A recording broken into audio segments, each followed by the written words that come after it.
We are starting a new topic today. It's an important topic for the next couple of weeks. And we're going to talk, first time ever, for a whole sermon about digital Christianity. Or in other words, social media and Christian living. How to be a Christian. Now here's the thing. If you've been around long enough, you know this. Once in a while, when we're preaching about how to behave ourselves as Christians with other people, we'll bring up the idea of how we behave on social media within that sermon. But we've never spent an entire sermon or a few sermons specifically only on social media and Christianity. But it's important. And so we're going to do it for the next couple of weeks. It's important because we are in the middle of a crazy year, and it's an election year, and it's a crazy year. I remember watching, the world has changed so much digitally. Technology has made everything so accessible. We have so much information at our fingertips that we never had before. I think we have more information than human brains were ever had to comprehend in the history of the world, all around us just pouring in. So much information that it's almost no information at times. And we're not only informationally connected better than ever, but we're socially connected better than ever. And so I noticed a number of years ago, about the 2012 election season, I was watching the angst of social media growing, and in 2012, I watched it got a little uglier than usual, like that kind of ramped up noticeably on my radar that year. And then it kind of faded back into normal because you know how politics goes. And we're not speaking on politics or certain political parties today. We're talking about social media largely, but it will pertain, unfortunately, to politics. And about 2016 rolls around, and we weren't ready for the mayhem that was technology, next cycle, and how I remember walking in thinking, these are harmless conversation topics. And then all of a sudden, it's like people are ending friendships of a lifetime and insulting it, and it was just like lines are in the sand, and it got ugly. And sometime in 2017, I sat down with our team, and I said to them, we have got to get ahead of this thing in 2020 because this is getting worse. We got to talk about this, man, because I have been embarrassed by Christians getting caught up in the political culture of our day and age and how we forget who we're supposed to be, what we are, being ugly people. We got to talk about this in 2020. That was our plan. We all nodded and agreed. And then 2020 happened. Holy cow. Who saw this year coming, you know? And we had COVID and this and that, and it was nuts around here. And so we're like, well, let's kind of change our game plan for what we're going to preach about for a little bit for the spring. And then the summer series came, but before the time the summer series was over, people were so done with COVID and over that, and political season was full on and swinging. I feel like we're late to the party again. Like we should have been talking about this stuff weeks ago, and we're late to the party again. So the question becomes, how do we miss our chance to get ahead of the angst of this stuff? And so we got to try again in 2024 to try and get ahead of the curve a little bit. But we're going to talk about digital Christianity, social media, and what it means to be a Christian in a social media culture that we live in today. Now, some of you are not on social media. Some of you don't have Facebook or Twitter or Instagram or Snapchat or any of that. And if that's you, you can sit back and say, you're going to be sitting back today and saying, this is why I don't have that stuff. Amen, preacher. Get the rest of those people. Again, you're going to enjoy this, okay? You're going to sit back and pop popcorn and grin at the rest of us for a few minutes, okay? But for the rest of us, this is what we need to hear. And here's what I want to say about speaking about this subject. This is a biblical and spiritual topic, whether or not it's convenient to our behavior or preferences. Because I learned something in 22 years of pastoring, that spiritual sermons are sermons that happen to be things that I agree with and I like. Church people don't like their stuff getting preached against. When we want the preacher to preach hard about sin and stuff, we want it to be somebody else's sin and stuff, not ours, So whenever they gets up there and he messes with how we do things, it's like, hold on now, that's not what we want to hear. And I remember through 22 years of pastoring, through the years, hearing people periodically will say something like, that wasn't very spiritual sermon today. And the best analogy I can give you is that when you throw a rock into a flock of birds, you kind of always know which one you hit by how loud it cries afterwards. And through the years of pastoring, what's happened is people come up to me and I'll just preach a sermon and I don't think that's very spiritual. And what I've learned is usually it is spiritual. It's a biblical topic. It just wasn't one they wanted to hear. And so that's how this goes. So here's the thing. We're going to take this ride for 2 or 3 weeks. Now, I'm going to tell you before we start today, this is going to be a 3-week conversation, but it's going to be one gigantic sermon. In other words, if you were to come, I could do this all in 1 week. We're not doing it in 1 week because we'd be here till 3 o'clock this afternoon, and Vito's has to open up before then, right? So we don't have time to do that. So here's the thing. We don't have time for a gigantic one. So we're going to break this up into 3 pieces, 3 parts. But it's kind of one big topic. And so if it was one big sermon, you'd have your part where we talk about here's the problem, here's the tension about the problem we got to deal with, and then here's the scriptural view on what we're trying to do, and then over here is the solution of how we're supposed to practically go forward. That'd be one sermon. The problem is I'm doing this in 3 parts, which means it's going to feel a little disjointed in the sense of we're going to talk about maybe more of the problem 1 week, maybe more of the pragmatic side 1 week, maybe more of this, the spiritual verses side 1 week. And so it's going to be all over the place. In fact, because we're doing this one big talk in 3 parts, like one big sermon in 3 weeks, this week will be maybe the lead. If you're critical of the topic because it doesn't settle well with where you are, this will be the week you can easily criticize today as not sounding very spiritual, because it might not sound very spiritual before we're done. But it's just part 1 of 3. And here's what I'm going to ask you to do today. I'm going to ask you, to give me 3 weeks before you write me off. Okay? At the end of the week, you can sit there and say, he's an idiot, he's a fool. You can tell me that was the worst sermon series I've ever heard in my entire life. You're wrong, Arlen, and do better next time, or I'm not coming back anymore because of it, or whatever it may be. But give me 3 weeks. Because even if you walk away, we need to understand. I want us to understand what it is we're resisting. But I need 3 weeks to unpack it. So here we go. To get us started, by way of introduction, we're going to examine today largely, again, it won't feel very spiritual, we're going to examine some terminologies today. Terminologies that deal with things that happen in a world that's different than it used to be. The world's changed. It's not 1885 anymore. It's not 1985 anymore. It's like everything is digital and connected, and we have people online most weeks, I don't know if we do today or not, who are watching from the other side of the planet, I mean, we're all connected in different ways than we usually are. It's crazy. And because of it, it's changed everything. And so the sociological behaviors and the sociological problems within our behaviors have changed. See what I'm saying? New technology has made the world seem smaller and has created different sociological problems. And because of that, this is a different topic than it was a while back. We're going to explain some terms that describe our social digital behaviors. Now, before I get into those, how many of you growing up, or maybe you're older than me, so this was after you were grown, how many of you, when you were younger, used to watch the television show Little House on the Prairie a long time ago? Okay, we have some Little House watchers, okay? My hand's up because when I was growing up, I was a preacher's kid. We didn't always even have a TV. When we did, we only allowed to watch certain shows. Well, the kids were only allowed to watch certain shows. My parents, I'd have to sneak downstairs and watch between the banister rails at night what they were watching. But anyhow, or sneak downstairs in the morning and turn on my favorite shows that I wasn't allowed to watch. But anyhow, another story. But we were allowed to watch Little House on the Prairie, right? That was our show we were allowed to watch. And so we loved it. And so in that show, if you've watched it before, and if you haven't watched it before, you're missing out. It's still on TV today. It's the longest running TV series consecutively for decades ever. It's still on some networks to this day. But in that show, it was based upon the books written by Laura Ingalls Wilder about the Ingalls family, and kind of the main character. They were the main stars, especially her dad, Charles Ingalls, played by Michael Landon, and Laura Ingalls, played by Melissa Gilbert. And the Ingalls family were the good guys. And in the town, you had your antagonist. And your main antagonist, the main bad guy, was the mercantile owner's wife, Harriet Olson. She was the bad guy. I mean, she was always wrong. She was always bad. And she just was mean and horrible. And they had kids, and their kids, that poor husband, the mercantile owner, Nels Olson, was the nicest guy in the world, but he was married to Crazy and gave birth to Crazy. And they had a daughter named Nellie Olson, and Nellie Olson was the absolute worst of all.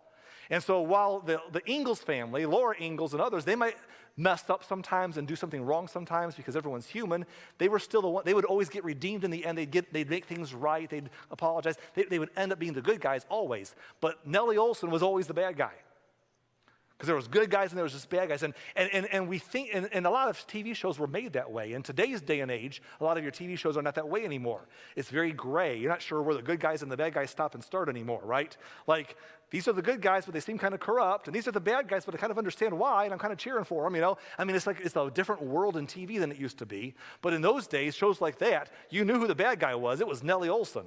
You know, that's how that was. But that's not how life works, because it's just not that simple. People aren't also clearly easy to define, but we let, you know, sometimes entertainment make us think that way. To quote Alexander Solzhenitsyn, say that name 3 times fast, he once said it this way. He said, if only there were evil people somewhere insidiously committing evil deeds, and it were necessary only to separate them from the rest of us and destroy them. But, he said, the dividing line, but the line dividing good and evil cuts through the heart of every human being. The problem is that it's not that clear cut. But we think it is, because to us, there's good and bad, and we're always the good guys. We even read our Bibles that way. Like, we're the good guys, they're the bad guys, and when we read the Bible, we look for the good guys and the bad guys, right? In fact, when you read I know Christians a long time, we read the book of Psalms, and it's like, God bless the righteous, that will be me and us, and God punish the bad, that would be them, you know? And we resonate with the good people in the stories as us, and their antagonists are the other people in our lives, because there's good guys and bad guys. So clear cut, right?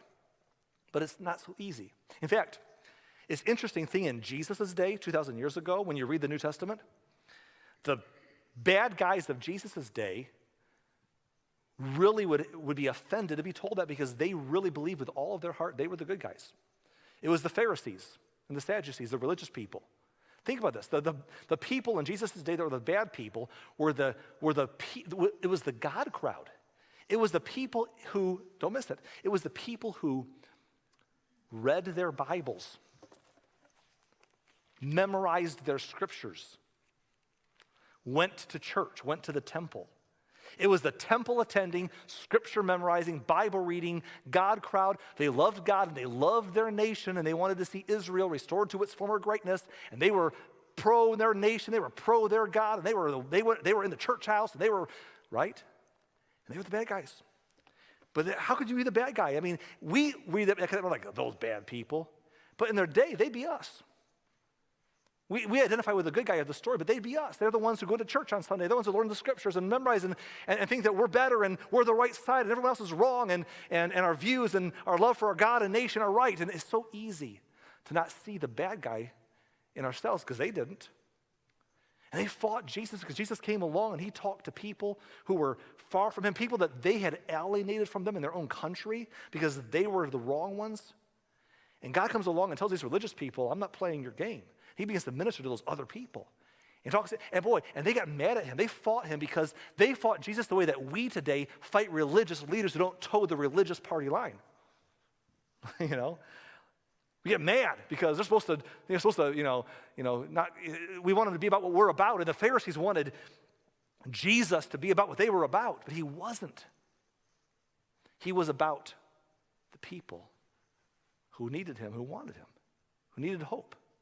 And so they fought Jesus, and they were critical. And in fact, if you turn to Matthew 12 and read it later on, we don't have time to read the whole chapter, but he kept unraveling their religious arguments. They became unhinged. The religious crowd became so unhinged because they loved God. And who's this guy messing up what we do? And he's ruining everything, and he doesn't know what he's doing. And they were so angry at him, they became unhinged and began to accuse him of the most false, exaggerated, dishonest, horrible things in vicious assaults to tear him down because he was wrong, because he wasn't toting their line. And Jesus has to answer their questions, and he says this to them in Matthew 12 and verse 33. Jesus says a tree is identified by its fruit. If a tree is good, its fruit will be good. If a tree is bad, its fruit will be bad, right? So in other words, we get upset by the fruit. We're like, that fruit is bad. But the problem is not the fruit, the problem is the tree that's producing the fruit. And Jesus explains, he says in verse 34, you brood of snakes. Now I want to pause here and say this. Every once in a while I've met some very angry Christians who are very rude and say rotten things to other people that they don't agree with. And they'll say, well, that's how Jesus was. He was pointed. I want to remind you of something very important. When Jesus in the Bible was this pointed and this sharp, it was never to people who were far from him. As far as, well, it was, but it wasn't to people who were not religious. It wasn't to the people that everyone would call sinners. It wasn't to the other side of the religious aisle. He was gracious to people. The people that Jesus was disappointed with was always the religious, church-going, God-loving, Israel-loving, scripture-memorizing, Bible-reading crowd who thought that they had a corner on God and thought they were better than all their people. That was the crowd that Jesus was always pointed with every single time. So if we want to talk about being pointed, we got to start with where was Jesus aiming his shots at. It was always aiming at people who claimed to represent him and did a very lousy job of showing his love to the world around them. And Jesus says to these guys, you brood of snakes. Whoo, ouch. How could evil men like you speak what is good and right? He makes a statement that I want us to remember for later on. He says, for whatever is in your heart determines what you say. We won't come back to this verse for a long time, so I want us to remember that phrase, whatever is in your heart determines what you say. In fact, I want us all to say it together out loud, even if you're watching online, if you don't mind saying it in your living room or your kitchen or wherever. And in this room, let's all say this together in yellow. Ready? Whatever is in your heart determines what you say. One more time. Ready? Whatever is in your heart determines what you say. That's what Jesus said.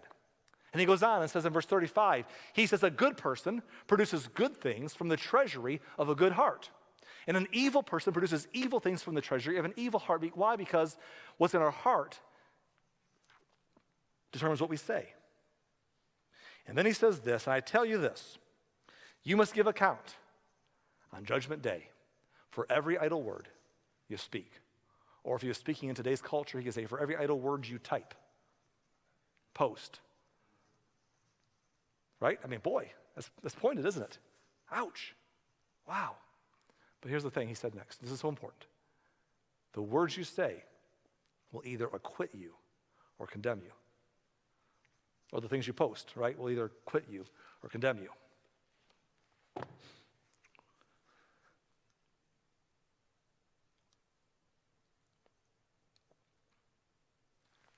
The issue is the heart. The issue is the heart. Here's what I want to say. My heart is going to, there's not a sermon series that I've done probably in a long time that I feel more passionate for than this one. Not because I'm not passionate for everything we say, but because I feel like we're on the pulse of something that we've got to identify in the American church. It's a different beast than biblical Christianity. It's more like 2,000 years ago religious Pharisaicalism that believes we're the God crowd, but is so far from the heart of God, it's not funny. But again, that's hard to hear, and I need 3 weeks to unpack my story. But for today, before we can fully address the issue of the heart, we need to examine the factors at play. These are important in understanding why things are the way they are. So I'm going to get again, this won't sound so spiritual for a while here, but this is the beginning. I'm going to give you some terminologies that all of us need to be familiar with. All of us need to know. Terminologies that might have never heard before. Terminologies that you may have heard before. You know, right? You may have heard them, but you don't really know how to apply them. Or maybe we apply them to other people but ourselves. And I want to give us these terminologies because in a digital day and age, this is not 1985 anymore. This is not 2005 anymore. We need to understand this stuff. And if we can understand this stuff, here's why. It gets to the heart. Because here's what I've learned. Jesus is not just chewing out these people in Matthew 12. He's not just saying, you're bad. He's saying to them, you're speaking wrong because your heart is messed up. But something else the Bible teaches us over and over again is that what affects our heart is what we take into our eyes and in our ears. In other words, what I read and listen to and read and listen to and hear and see and read and hear and see, it affects my heart. And my heart determines what I say.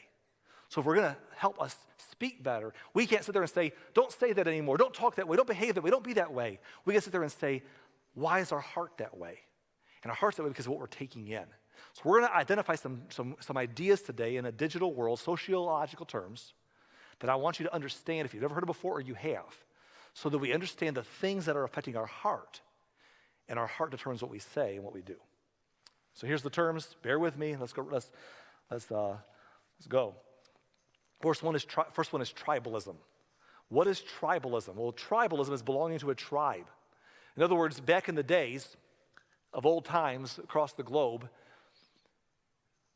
a tribe is a group of people that lived together in close community, and therefore they depended on each other, they co-opted together, and they defended each other from other groups of people.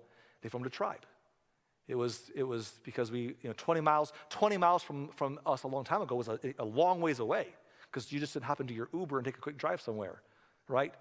So tribalism was that people lived close by, they worked together, they defended each other, they formed tribes.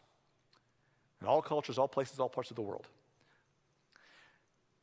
Today speaking, it's different because we're not so scattered. We have technology today that, like I said, allows people across the globe to communicate with each other. So tribalism digitally becomes a whole different baby. Tribalism is a way of thinking or behaving in which people are loyal to their social group above all else. A way of thinking or behaving in which people are loyal to their social group above all else. Now, here's what happens. And this is a big deal. Because in tribalism, this derogatorily turns into a type of discrimination or animosity based upon group differences. Because we are identifying loyalty with a certain social group, we have animosity towards people of different groups. They're just bad. They're just the bad guys. Arr. Why is the animosity there? Why is that discrimination there? Why do we get that way? Because of tribalism. You say, yeah, but again, in ancient times, tribalism was something different. Tribalism in ancient times was you lived close to the same people, so you had to work together. But in the digital day and age, ideology is the new geography. Ideology is the new geography. In other words, I can now align with people who live far from me, but see the world through the same lens I see it. And so tribalism now becomes, you agree with me politically or religiously or sports-wise, whatever it may be. We're lined up together. We're mad about the same stuff. We agree the same things medically, whatever it may be. We're ideologically together. And so we are a tribe. And tribalism happens ideologically in today's day and age more so than geographically. Which leads to another problem that happens in culture besides tribalism. The next problem is called zero-sum. You've heard someone say it's a zero-sum game. What does zero-sum mean? Zero-sum is relating to or denoting a situation in which whatever is gained by one side is lost by the other. So in other words, what happens in a zero-sum game is for our side to gain, their side is losing. What's gained by one side is lost by the other. In other words, in a zero-sum game, nobody can come together and everyone wins. In a zero-sum game, you can't compromise some things to make everything better and everyone comes out benefited. In a zero-sum game, I got to get ahead means you got to go down. I got to get ahead means you got to pay the price. It's a zero-sum game. Now here's the thing. Competitively, if you understand sports, competitively speaking, it looks like this. I can't win unless you lose. I can't win unless you lose. That's what happens in a zero-sum game. I can't win unless you lose. So we understand this in sports because I like football. Football's coming up here. Go Colts, I'm sorry. But anyhow, I like football. And what happens is this. My team, in order to win, means your team has to lose. In fact, on the field right now, I got to get a touchdown, which means that we get ahead and you guys are losing. Or you want to get some points that we stop you because we can't let you have any. Even on a set of downs, my goal in this play is to get a first down, which means you're losing yardage for me to gain yardage. See, I can't win unless you lose. That's how sports work. And that's awesome. That's why we like sports, because they're competitive. It's fun. It's rah-rah. Some of us like sports anyhow.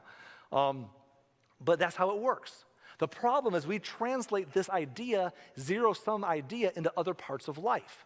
It affects our communities, our church cultures, our neighborhoods, our nation, our politics, becomes I can't win unless you lose. That a situation that I gain by you losing.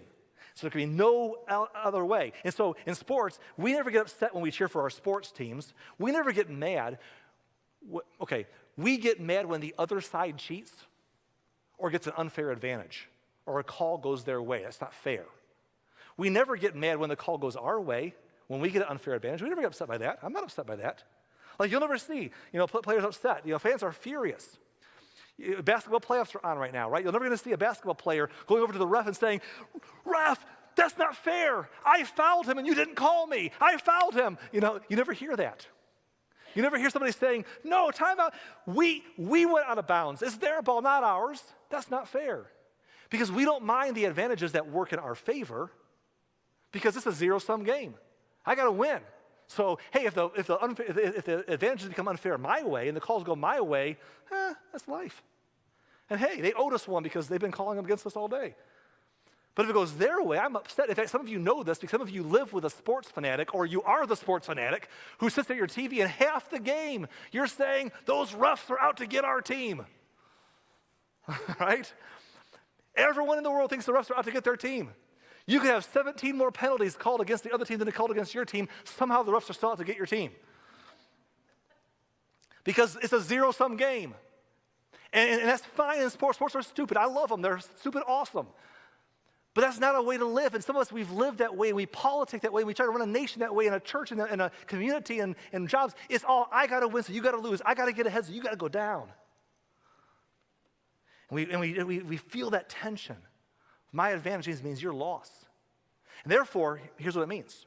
It means that if I see you gaining an advantage, if I see you getting ahead at some point in your life, and you're not in my tribe, the zero-sum game tells me if you're getting ahead, it means that I must be losing, and I'm going to live out of fear and anger. I'm going to resent that. Because you can't get ahead, or I must be losing. And I've got to make you lose so I can get ahead. You see, we can't handle that, right? We're very territorial in the tribalism. In fact, they oftentimes say that blood is thicker than water. You've heard that growing up, blood is thicker than water. I got a better one for you for the broader community. Besides blood is thicker than water, here's a new one. Tribe trumps truth.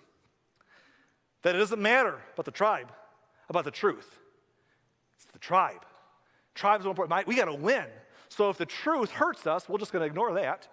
And if falsehood hurts them, well, we'll spread falsehood. That's okay, because truth doesn't matter. Tribe matters. It's a zero-sum game. We got to win, so tribe will trump truth every time.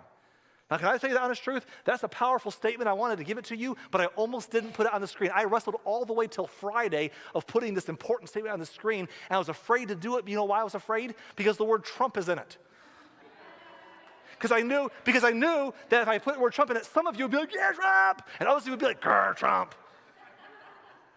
And both sides are going to shut down the whole point and be either happy or mad about the middle word and miss the truth of the sermon.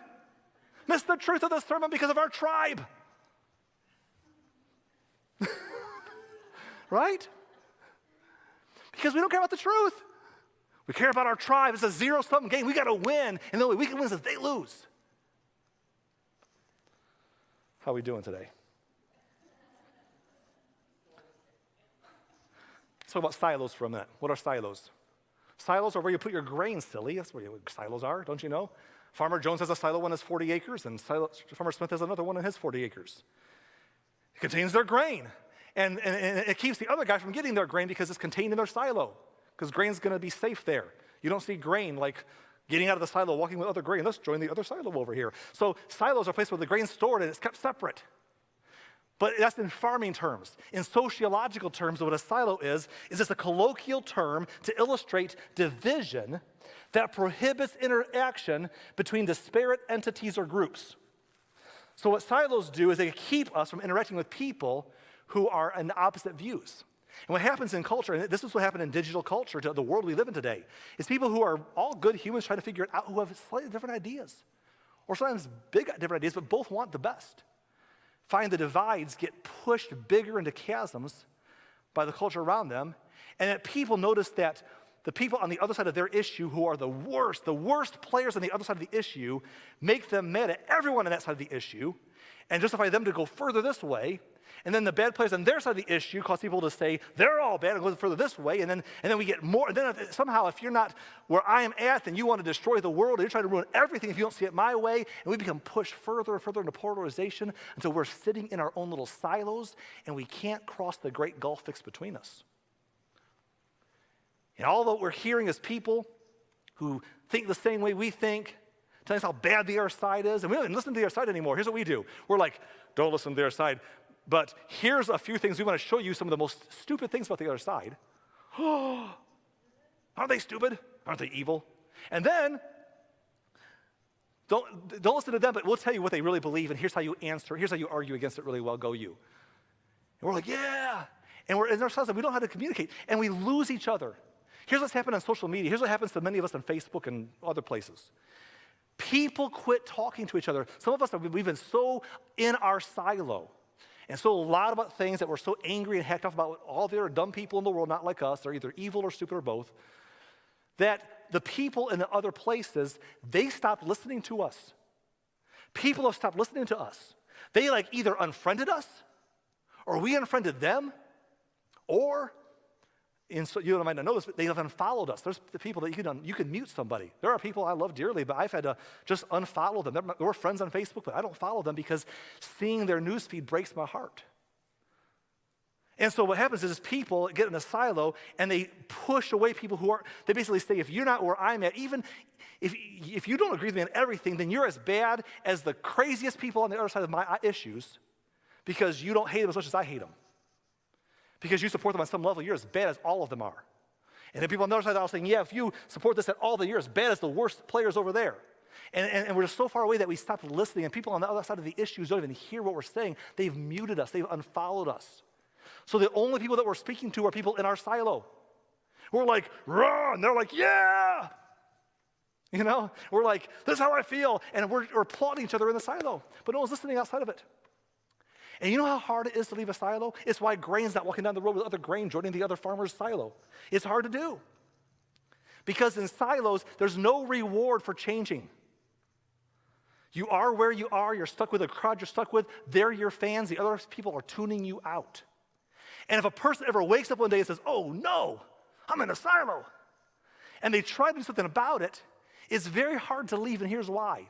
Because the reward of being in a silo is that we have a bunch of people around us we preach to the choir, and they preach to us, and we all applaud each other, and we all get each other mad and worked up, and yeah. And then what happens is if we ever wake up and say, wait a minute, we're wrong about this issue, or we're wrong about the whole thing, or we need to have a better attitude at least, if we ever try to make a move a different direction, there's no reward. And here's why. Because the people on the other side who might say, oh wow, what a nice step you took, aren't listening to us anymore because we've alienated them. They're not hearing us anymore. They've shut us out a long time ago. And the people who have our attention are mad that you're making that position. So they're not going to cheer you. They're going to be very quiet and ignore you and give you the cold shoulder or even criticize and correct you. And you're trying to step away from the silo. It's a very lonely no man's land. And then what happens is this. When you're sitting in that space, at some point, because you're still near that silo, you're going to hear all that news and all that information again to the point where all of a sudden you get pulled back into it. You say something controversial, and your silo's like, yeah, you're back with us again, good job. And the rewarded behavior for all of us is staying in our silo, and it's so hard to leave. I'm going to tell you something. I have watched people I love so dearly have moments of clarity where they're like, man, I'm supposed to be a Jesus follower. I'm supposed to be about the gospel. And I have gotten stuck up in the wrong band. I've let culture get me all worked up about lesser things, and I've driven people away from me, and I know it's wrong, and I got to do better. And they've tried to do better. And I used to get excited, but anymore, it won't last. Give them about 1 week of having this moment, come to Jesus moment, and step away from that silo mentality. And it's such a lonely place because no one they came from is cheering them on anymore. And no one on the other side even knows they exist yet because they've ran them off a long time ago. And so it's just lonely. So eventually they get sucked right back into the anger and the rage and the frustration because we can't help ourselves. It's so hard to leave a silo. And what it becomes next is it becomes an echo chamber. You know what an echo chamber is? An echo chamber, practically speaking, is this. It's an enclosed space where sound reverberates, right? That makes sense? Like a silo, by the way. An enclosed space where sound reverberates. Hello, hello, hello. It just bounces around the same sound all the time, right? An enclosed space where sound reverberates. Sociologically speaking, an echo chamber is an environment in which a person encounters only beliefs or opinions that coincide with their own. And that's what happens in silos after a while. Not only have we, what we say, been driven off people who don't listen to us anymore over there or over there, the people who are listening to us now are people who agree with us and they applaud us, and it's just we're stuck there. But the information that we're getting in our silo, the information that we're getting is an echo chamber. Is the same people saying the same stuff over and over again. And by the way, they lift each other. If there's a leading voice in our echo chamber, you know what they do? They exalt another person who agrees the same way they do as another expert. I'm going to tell you a little personal story so you can understand. I grew up as a fundamental Baptist by religion. We were hardcore about a lot of weird stuff, man. In our church expression, we were just, rah. And I knew that our issues, we had several issues. And I can name any one, I can make this point with any one of our issues that I came from. I'll pick on one of them. There's like 5 or 6 I can pick on. The one I'll use is the Bible translation issue, because we preached about the Bible last week and we had some questions that we answered about Bible translation issues this week. So this is a good one to bring up. One of our quirks in fundamental Baptist world was that, not that we defended the Bible, but that we defended our translation of the Bible as being the only right Bible. In fact, we defended our translation as if we were defending the Bible. And I grew up in a culture where every other person's English translation of the Bible was a perversion, which is so insulting to anybody who has a Bible. Yours is a perversion. By the way, my same people who believed that about their translation would be offended beyond words if anyone ever questioned their translation. There's an error in yours. What? You're tearing down God, because to them, they deified their translation. And I grew up in a culture, that and other issues, I never heard the other side. They told us, don't listen to those people, except for, here's something that they say that's ridiculous. Isn't that they point out the dumb things on the other side of the issue. Isn't that crazy?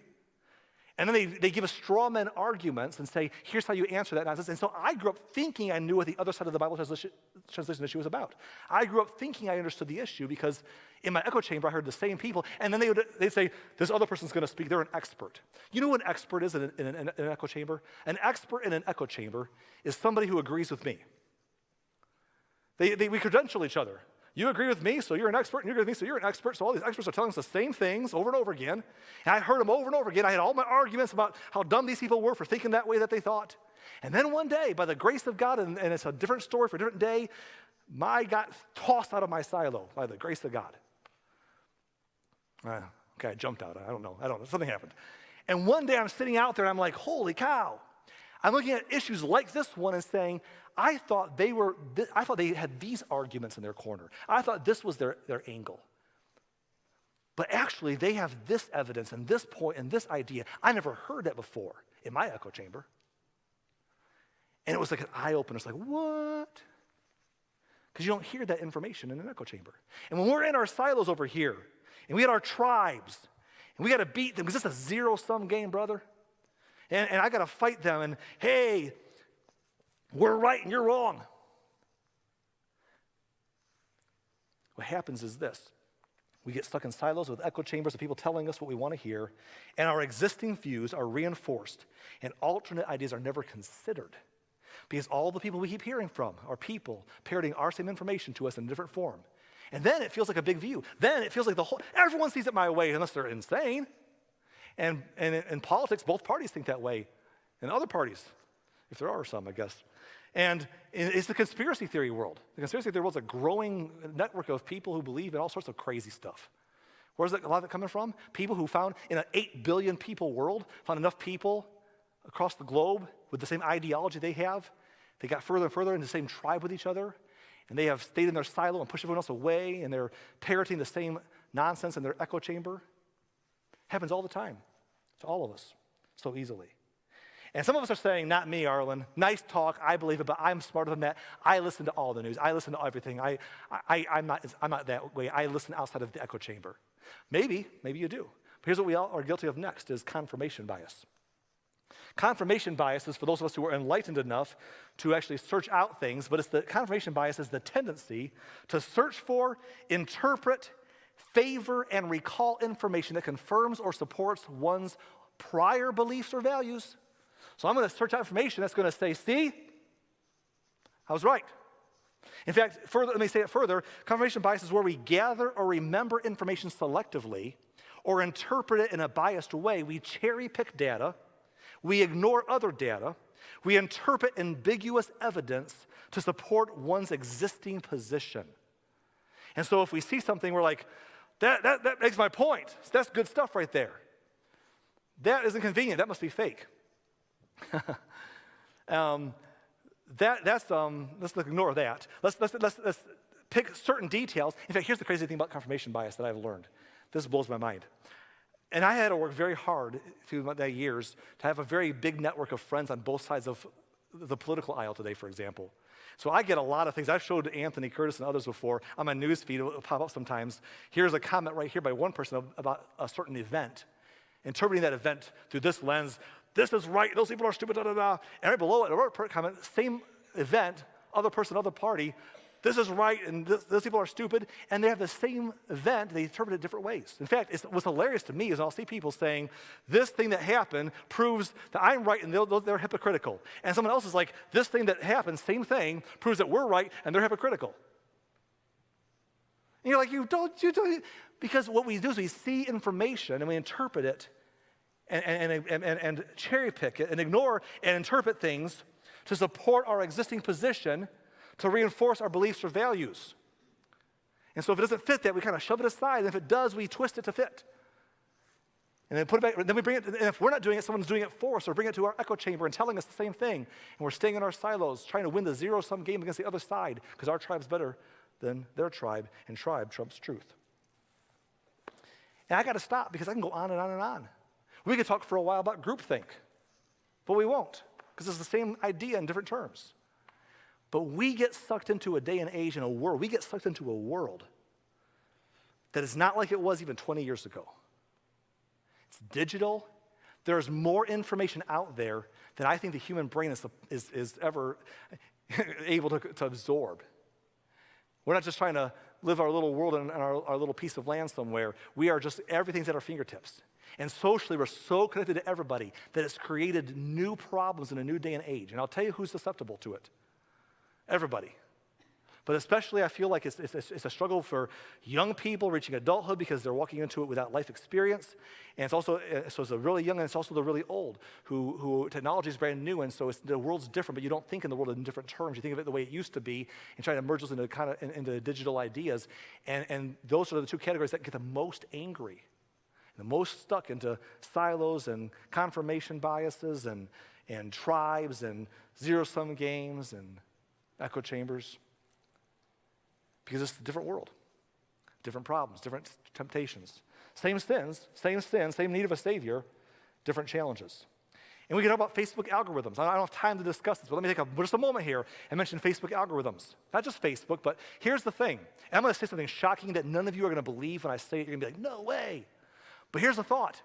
Google and Facebook and companies like that are not there out of the charity of their hearts. They're out there to make money. That's a shocking thought, I know, right? All of them are there to make money. That's their job. That's what they exist. Now, I know they're meeting a real problem. Google's getting information to you so you can find it. And Facebook's connecting you socially. They're meeting real needs. But they saw the need and said, let's meet that need so we can monetize it. They're making money. And what they figured out a long time ago is if you can push people towards their predispositions and push them into certain lanes, they're going to stay engaged. And if they stay engaged, you can sell more advertisement to viewers and you make more money. And so what happens is this is true about everything, but let's pick on Facebook, because Facebook is the biggest social media platform and the biggest monster in some ways too. Let's talk about this for a minute. The algorithms tend to say, we want you to stay engaged, so what do we think your predispositions are politically or otherwise? And let's kind of push you that direction. Let's push you to people. Let's push information that way, your direction. Let's get you on more people. And I work hard to cultivate something that's very not that in my own world.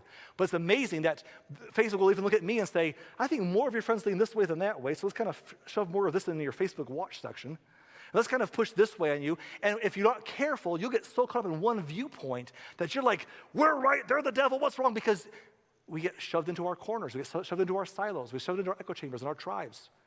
Now we got to beat them because we're good, they're bad. They're evil, we're awesome. And the algorithms make it happen. And it's not because they're trying to be evil, maybe so, but they're trying to make money. Right? It's just a money maker. And here's the thing. We get sucked into it.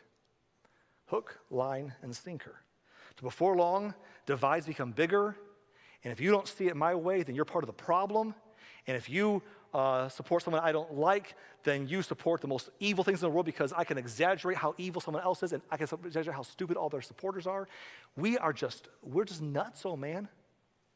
And somewhere lost in the middle of it all is the gospel. Did you know that nobody, this is going to shock us too, nobody gets to go to heaven? Nobody goes to heaven someday because they're a Republican or Democrat? It's like, what party are you in? Oh, that party. Trapdoor, burn, That's what some of us think, I think. But here's the thing. Here's what I want to say to you. We have somewhere along the lines lost the gospel. Somewhere in the middle of all this, we've forgotten that Jesus is the answer, that we belong to a heavenly country. We used to sing a song that says, this world is not my home. I'm just a passing through, right? And so we've got caught up in this world, and we don't think we're worldly. But we've let the culture we live in get us all fighting the wrong battles, existing in the wrong silos, staying in the wrong echo chambers, using the wrong biases to confirm our views, fighting a zero-sum game against other tribes of people for whom Jesus died and who are not animals or crazy. They just see it differently than you do. And in this room right now, there are people in a political season on both sides of the aisle. And I say this sometimes, and I like to say this because I think it messes with some people, so I'm going to just say it anyhow to do it again. You should know that in 2016, and our leadership team at Lighthouse Church, there were people who voted for the one major party candidate, there are people who voted for the other major party candidate, and there are people who voted for neither one, all on our same leadership team. You say, how can that be? Because politics is not the point, and we don't need to line up that way. The point is Jesus Christ. If you're sitting there saying, I just can't believe I can go to a church, well, then I've outed us, so you're free to find a good church, I guess. But maybe the problem is our heart. Maybe the issue is the heart. Maybe the issue is the heart. Maybe we've let digital world we live in and the social media we live in push us so far apart that we can't stomach or believe that we can be close to somebody or someone could be right with God and not share all of our ideologies, because ideology is the new geography. And the gospel is almost like, well, of course the gospel, but more important than that.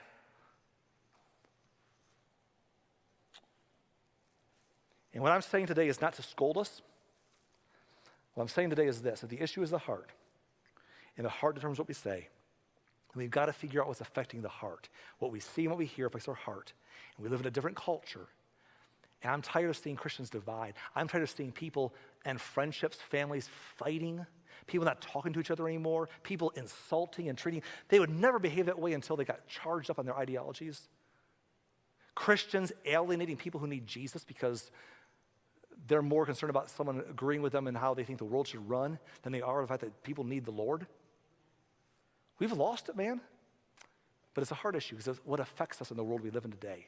And it's heating up in 2020, and it will again, and it's not going to go away anytime soon. We got to figure it out. Because as Jesus said, whatever is in your heart determines what you say. I need 3 weeks. Give me 3 weeks before you write me off. And chew me out afterwards. Tell me how wrong I am. Tell me how smart. I understand. Give me 3 weeks. I don't expect to change anyone's. I've seen that people try to take a step before to better practices in these areas. And it sucks them right back in within a week or two. I don't have any illusions of grandeur that we're going to change the world with a sermon like this at all. But I'm hoping that somewhere one Jesus follower would start following Jesus and stop following the ways of this world. And I don't mean the ways of the world. I mean the ways of the culture that gets Christians behaving like everybody else in a non-Christ-like way. And forgetting what we're all about. If one person gets it, it's worth it all. Because whatever is in your heart determines what you say, says Jesus. Or he might say today, whatever's in your heart determines what you post, what you share, what you comment on, what you like, what you retweet. It's whatever's in your heart. If we're going to fix the problem, not bad people, good people producing bad fruit because the tree's corrupt. And the tree is the heart. And the heart's corrupt not because they're bad people, but because of the input. So If you go on Facebook today, at the top of your page where you can add your own comment, it'll say a caption and it will say, "What's on your mind?" I think some of us ought to think about what's on our mind, and not just what's on our mind, but we ought to think about, does the world need to know? And where's it coming from? In fact, I think we ought to ask a better question before we post what's on our mind. Maybe you ought to ask this question: what's in your heart? What's in your heart? Anger, fear of loss of how you think things should be, disgust, disdain, bitterness, hatred, animosity, discrimination. What's in your heart? Because until we fix the heart problem, we'll keep saying what's on our mind, and we'll keep driving each other further away into our silos, our tribes. We'll keep trying to win our zero-sum game. We'll keep confirming our biases, and we'll keep our echo chamber nice and echoey until we fix the heart. So here's what we're going to do. We're going to talk for this topic, what's in your heart, for 2 more weeks. And my hope is that when we're done, just maybe, the church can get back to being good news. To being good news. The good news is what? The gospel. The gospel means good news. That's what gospel means. Good news. What's the good news? That Jesus died for our sins and was buried and rose again so we can be saved? Yes. Specifically, that God is love, and that's how he showed it. What's in our heart? Heavenly Father, you know how much this burns inside of me, and yet you know me, God. You know how much of a failure I am going to feel like for 3 straight weeks at pouring out something that's so much deeper than you can do in a 45, 50-minute talk, something so much bigger than I can articulate with my limited abilities, things that I'll look back on and I'll know that they were good statements, but I said them too fast because I got worked up and I talked too fast, or things that I forgot to say, or things that I can't say in enough time. And God, it's going to be emotional because I know we need this so bad, God. And Lord, I pray that American religious Christianity would wake up to being what we're supposed to be, biblical Jesus followers who love you, who walk in your steps, who love like you love, who do what you, who bring good news, who spread the gospel, who show the world what you came to show the world, that you love us and want us back more than you want us to pay, that we would quit alienating people for the wrong reasons, that we would address the things that affect our heart adversely so that we can figure out how not to let this world change us from our core identity as yours. But God, this is going to be fixed in a week or in 3 weeks. I pray that you'll just plant some seeds, water some seeds, do some things in our hearts, and help us to find our way forward in the years to come. Please, God, for the sake of all that is good, help us to get the church back to being a gospel lighthouse. We pray this in Jesus' name. Amen.